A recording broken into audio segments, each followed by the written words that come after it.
ऐसे भी केस होते होंगे आपके पास, जैसे कि जिसको कैंसर नहीं है, ही और शी हैज़ अ ट्यूमर, पर उनको लग रहा है कि कैंसर है, Yeah. या फिर जिसको कैंसर है बट दे आर थिंकिंग कि ये ट्यूमर है। Yeah. So yes. So basically, tumor is one thing, and many people in layman और आम लोग जो है सुनते हैं कि यार उसको ट्यूमर हो गया, and they relate like cancer हो गया. So basically tumour is a English word. Hindi में उसका मतलब होता है गांठ या रसोली. Okay. So all tumours are not cancer. Cancer का जो मोस्टली कैंसर का जो प्रेजेंटेशन है, जो लक्षण है, वो गांठ है. ट्यूमर के जैसे वो दिखते हैं. कैंसर जो मोस्टली है वो जो जब पैदा उत्पन्न होते हैं कैंसर बॉडी में कहीं पे, तो मोस्टली कैंसर गांठ के रूप में दिखाई देते हैं.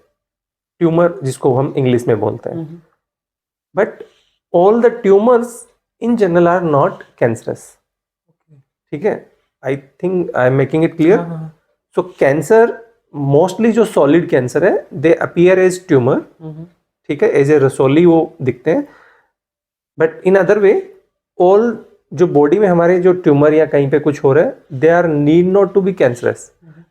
ट्यूमर है, अब हम उसको टेस्ट कर रहे हैं, जांच कर रहे हैं, बायोप्सी कर रहे हैं, हो सकता है उसमें कंफर्म हो जाए ये कैंसर है, हो सकता है वो नॉर्मल भी हो. सो एक आम पब्लिक के लिए ये जानना जरूरी है कि अगर कहीं उसको कोई गांठ है, रसौली है, यानी कि ट्यूमर है बॉडी में, तो उसको कैंसर है कि नहीं वो कैसे जाने. तो उसके लिए बेसिकली ये है कि कोई ऐसी शरीर में गांठ जो काफी सालों से है और वो ऑलमोस्ट सेम है, उसमें कोई बदलाव नहीं आ रहा है, ओके।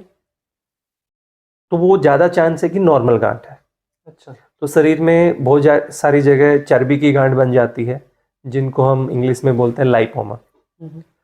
वो नॉर्मल गांठें होती हैं जो चर्बी की गांठ बन जाती है.